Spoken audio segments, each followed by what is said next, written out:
All the talk right now is about deferrals, contract deferrals, specifically linked to Shohei Ohtani. But the question is, from a Marlins perspective, is Peter Bendix deferring roster moves to 2024? Is the roster effectively done at this point? Are we ready to rock and roll? Are we out of money? Are we out of ideas? Tons to get into. This is Locked on Marlins. You are Locked On Marlins, your daily podcast on the Miami Marlins. Part of the Locked On Podcast Network, your team every day.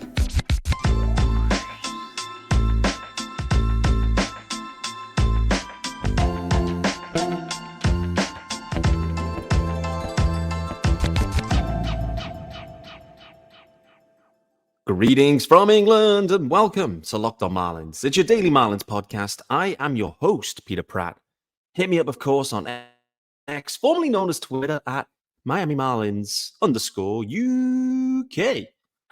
If you are listening to the pod, firstly, hello, greetings and welcome to Wednesday's episode. Thanks for making Locked on Marlins your first listen of the day. This is your team every day, even in the depths of December. Yes, sir, we are still talking Marlins baseball in December. And just as I was about to hit record, an article dropped via the Herald. Our man Craig Mish, Barry Jackson involved in that one. So that's added a little bit of extra spice, if you can call it that we'll cover on today's show. There is a YouTube channel as well, guys. Don't forget that. And make sure you hit subscribe over there too. If you are watching, you will see, firstly, me, secondly, the rundown, and like I've already mentioned, there's maybe an extra bit of conversation that we're going to talk about today, linked to that article. And a little bit of extra spice maybe to this episode. So we'll look forward to doing that one, guys. Let's start with deferrals because it is the word of the week. The funny thing is, me and Sean, we probably spent an hour and a half together recording a couple of episodes on Monday into Tuesday. And just as we ended that recording, of course, the usual situation, the news drops. The news drops specifically around Shohei Ohtani and the contract structure that he has committed to with the LA Dodgers. And boy, oh boy, what a wild one. There's all sorts of reactions. My reaction initially, I have to say, was just, I was stunned. I was stunned by it, to be honest with you, considering that Shohei Ohtani is going to earn, from a base salary perspective anyway, $2 million for the next 10 years via the Dodgers. And then the rest of it, the $680 million, will then become due over the next 10 after that. One of the wildest contracts maybe ever. I don't know if this will be repeated, to be honest with you, but the initial reaction was really funny because firstly, my reaction was, well, if the Marlins would have gone to $3 million per annum, then they would have had a chance, which of course was a nonsense. But the reaction across the league was pretty funny. There's a lot of different views coming from the Dodgers are cheating. They aren't cheating. This contract structure and deferrals this isn't a loophole situation. This is a known situation. Just a lot of times, this isn't an opportunity, maybe that teams or the players specifically want to consider. So, but there was a lot of people going, this is just crazy. The Dodgers are cheating. They've just effectively added the best player in baseball to their roster, and they're paying him less than potentially the Marlins will be paying Christian Bethancourt in 2024, which is kind of wild. But I love what Shohei Ohtani is doing there in that this structure, firstly, this structure is feasible from his perspective because who he is and what he also makes off the field in terms of endorsements, etc., etc. So we have to call that out. Not every player has that opportunity, and often they don't, and thus they decide to just take a more regular contract structure. Shohei Ohtani is different in many ways, but very different commercially, and that means that he can certainly do this type of creative contract structure that means he won't impact as greatly the Dodgers and the talent they can surround him. He's already seen it firsthand. If all you do is have Shohei Ohtani and Mike Trout and then not much else, doesn't often lead to success in baseball. And it's kind of like the Tom Brady situation in many ways. Like that's the most obvious one that I turn to anyway. I think about how Tom Brady had creative contracts, low payment, low cap hit, that meant that the team, the Patriots, could invest their money elsewhere to surround Brady with talent. He wanted to win. Shohei Ohtani, the signal here is he wants to win. He's going to LA, staying in LA in some ways. If that's the way you think of it. I mean, Anaheim, I don't know. Anyway, he's going to the Dodgers to win. I think he's always wanted to go to the Dodgers, and I think it was probably expected that he was always going to the Dodgers. And the rest of the palaver was literally that. Palaver. It was showmanship. It was just journalists really not making themselves look good. But I think this was always nailed on. Ohtani was going here. But the approach is pretty funny, and the reaction is pretty funny. The Dodgers are cheating. Why couldn't our club done that? Etc. Etc. Loads of things. And the funny thing is any club could have done this. And likely any club that actually deeply engaged with Shohei Ohtani would have had this opportunity, I think, presented to them. I feel like it's the type of thing that Ohtani would have called out, or his agent would have called out, that I'm willing to do this. I'm willing to do it because of the amount of money I earn away from this specific contract. That means I can live the life I want to live through my 30s, enjoy my life, live it to its, to its fullest. But then you've got a nest egg coming effectively as you retire. So smart move. Smart move from the Dodgers. Smart move from Ohtani. I absolutely love the creativity. It's the type of deal that like a David Sampson would have kind of been thinking about with his kind of commercial finance background. Like he would have been thinking of this. And there's all of a sudden a lot of accountants on Twitter, by the way. Like all of us, I've never seen so many Twitter accountants, people considering and talking through the mechanics of the accounting practices that are being employed here and trying to find out and work out on the methodology. How a Major League Baseball just attributing a 46 million CBT hit here rather than a 70 million. And yeah, like I mentioned, there's been a lot of people on Twitter trying to work that out. And it all comes down to inflation and, I don't know, asset management. I don't know, various things going on. But fundamentally, Shohei Ohtani is owed 700 million. He will be paid 700 million. But because of how far into the future he's being paid, the majority of that, it's effectively being reversed to reflect inflation that has yet to happen. And so they're basing inflation into that number. And so in real terms, if that's how we think about it, from an accounting perspective, this is less than $500 million in that sense, because 680 million in 10 plus years, 10 to 20 years, won't be worth the same that it is now because of inflation. Are you still following me? Do you really care? I'm not sure that anyone really cares about that. Fundamentally, Shohei Ohtani has signed the biggest ever contract in baseball, and it is the most creative contract in baseball. And it's designed to help the Dodgers win. They are going to be, I mean, the funny thing is now is like, everyone's going to be rooting against the Dodgers heavily because of this creative contract situation. And I feel like it's going to be really interesting to watch, like how fans, Major League Baseball, other teams, etc., see Ohtani now, because he's been like the cleanest of clean guys, the whiter than white, no stigma, no nothing, no scandal associated with Shohei Ohtani. All of a sudden now, you've got this like kind of funky contract and a big number attributed to it, and people feeling that this is a form and a degree of cheating, some sort of financial manipulation that allows the Dodgers to be cheating the system.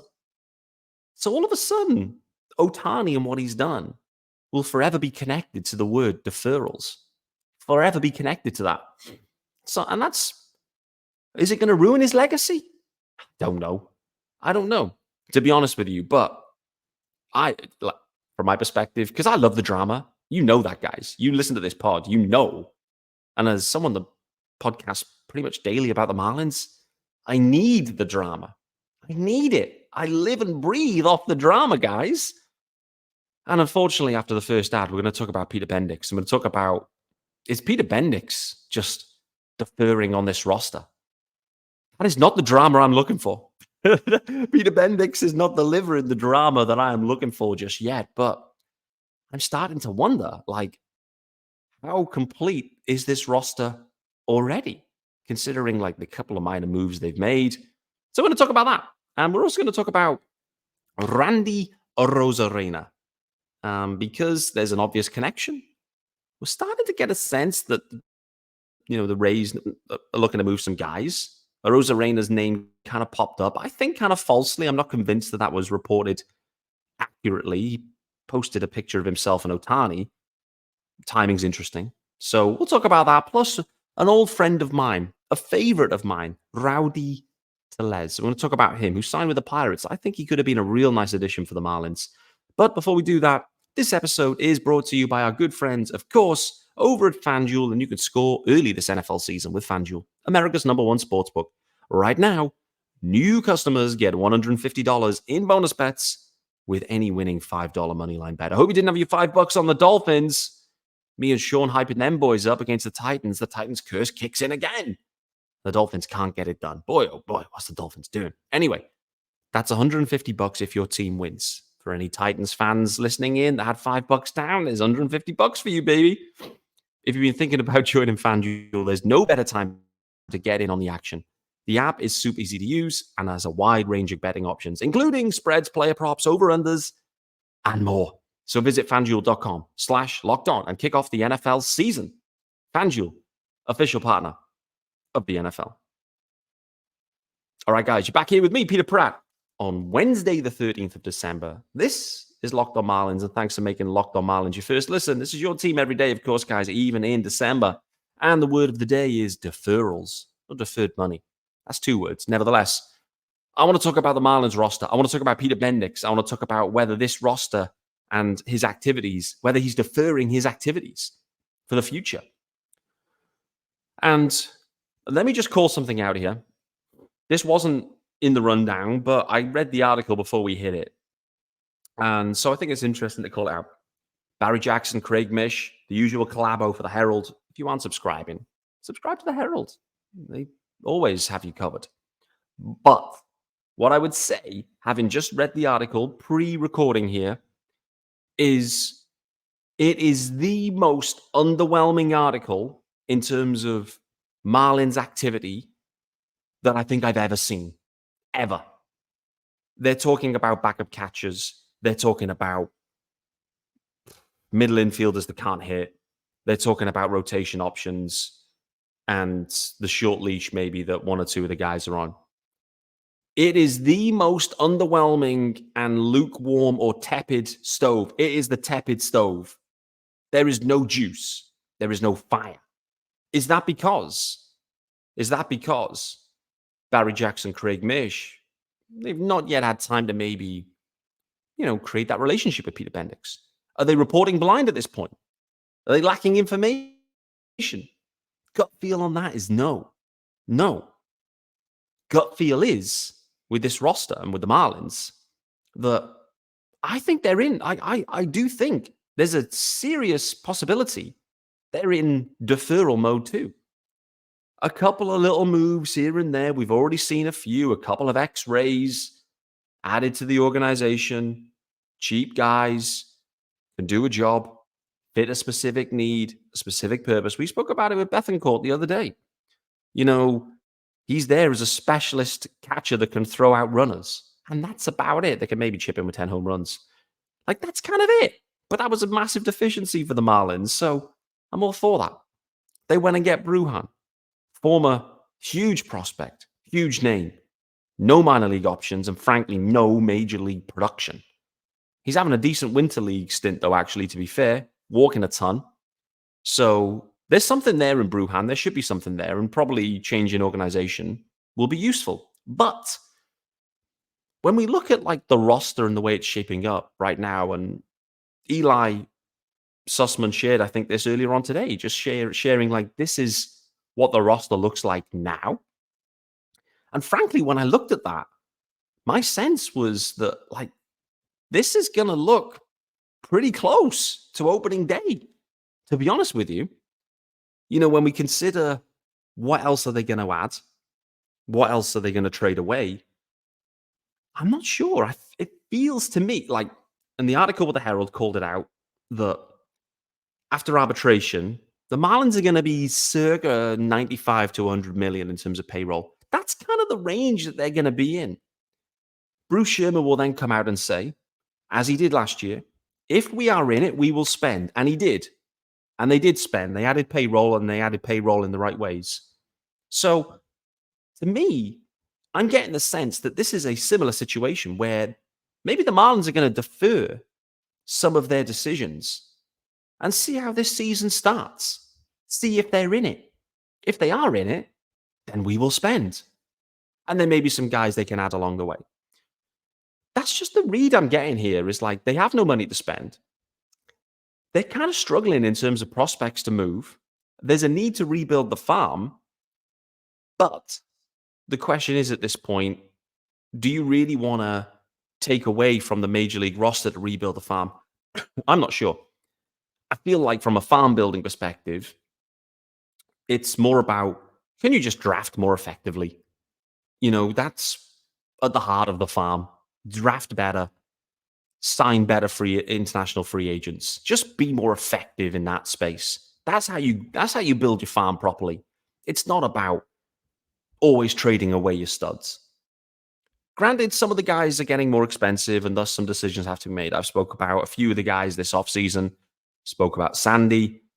Spoke about, maybe I haven't spoken about Luis Arias. And we should be speaking about Luis Arias. I've seen someone on Twitter talking about Luis Arias. I think he was a Padres fan.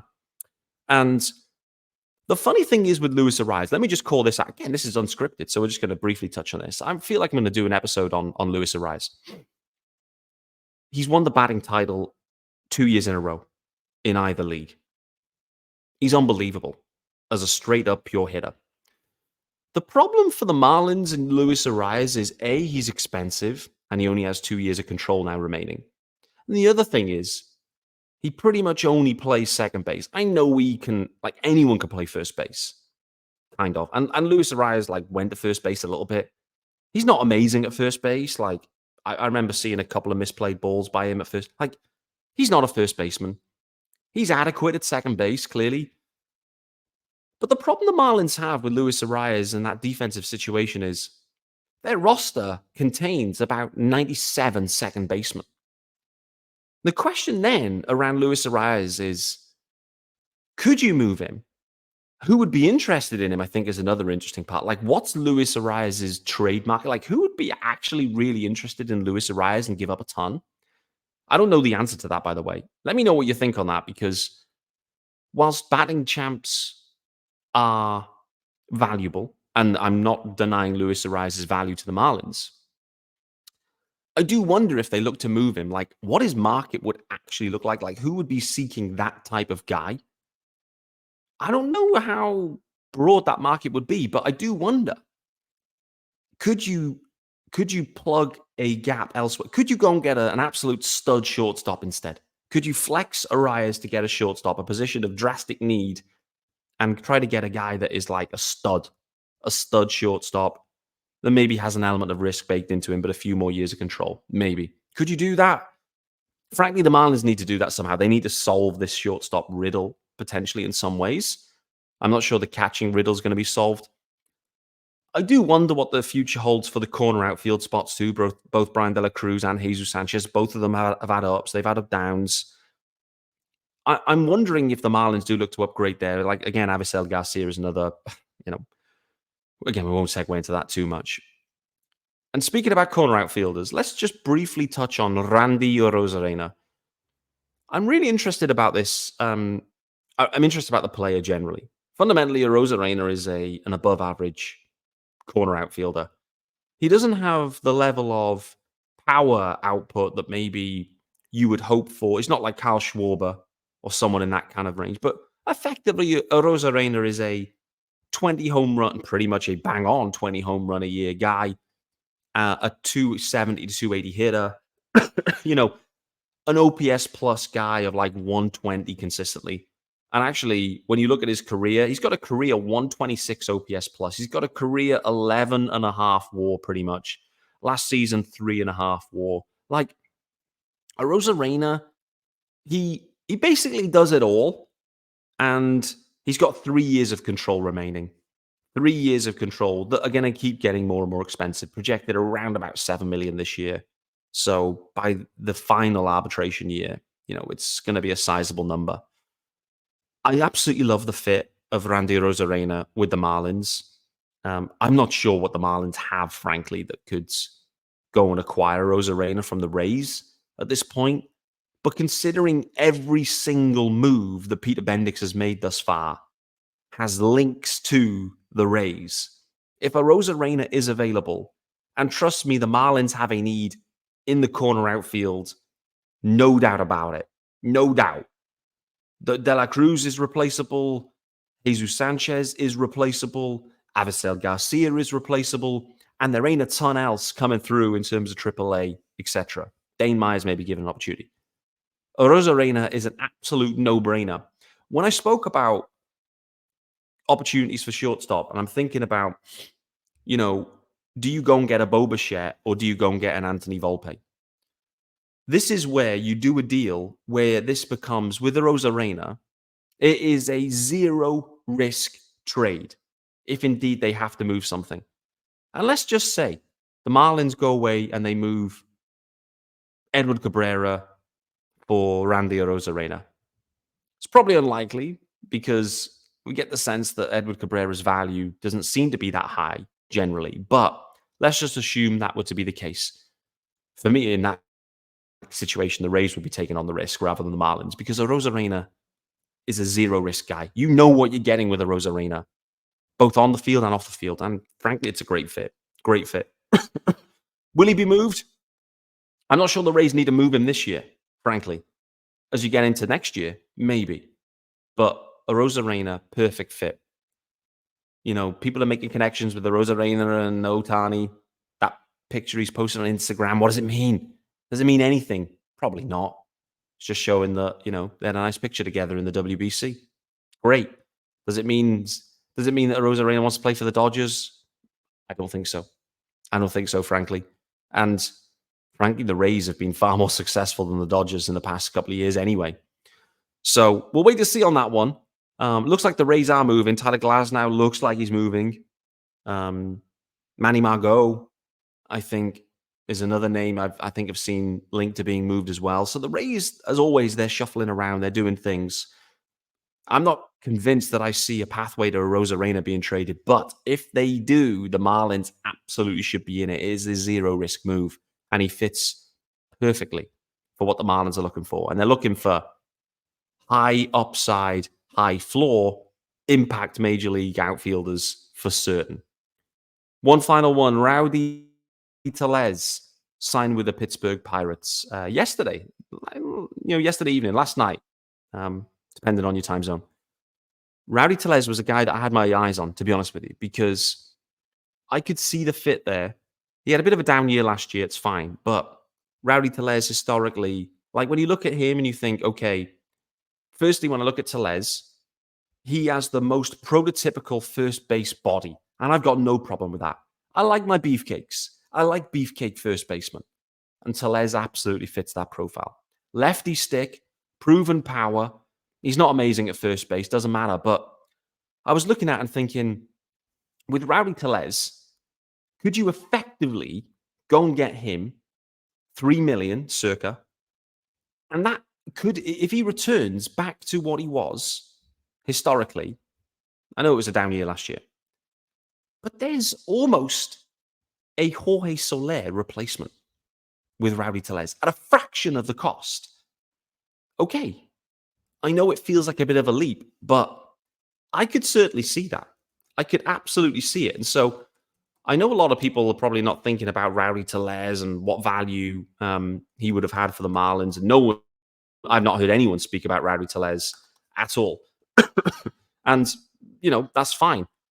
But there's been seasons where, he's demonstrated he has a lot of ability. And for the Marlins, for someone that's like relatively low cost, that can, that has the power, you go back to 2022, he hit 35 home runs for the Brewers. 35. In 2019, with the Blue Jays, prior to the COVID year, he, in a 3/4 of a season, give or take, 21 home runs. The power is there. Power is absolutely there. And the power is going to Pittsburgh. So I just wanted to call it out that I think it could have been a nice fit, both in terms of power output, body type, because I love those beefcakes, and also the cost. It's a bit worrying that the Marlins weren't able to go and get a deal done for Rowdy Tellez at circa $3 million. In what they do have a position of need there. They do need someone at first base. They've already indicated they don't really think Troy Johnston can do it. And frankly, the rest of the league has indicated that they don't think Troy Johnston can do it. So in my opinion, the Marlins are going to be bringing in a free agent, a vet free agent to play first base, split time with Josh Bell in some sort of way. Rowdy Tellez would have been the perfect buy. Was he too expensive? Was he too expensive at 3 or 3.5 or 4 million? That's the question. And if the answer is yes, boy, oh boy, the Marlins are bang in trouble in terms of free agents at this point. And thus, we go back to the question we started with. Is Peter Bendix just simply deferring payroll-related discussions and decisions until later in the year? Is Bruce Sherman saying, we cannot spend any more until we know we're in it? If we know we're in it and we are in it, I will spend. We'll wait to see. That's been Locked On Marlins for Wednesday, the 13th of December. Thanks for joining me, guys. I look forward to seeing you guys tomorrow as we continue this offseason rundown. I do want to talk about Luis Arias at some point. We'll wait to see. I'll see you soon.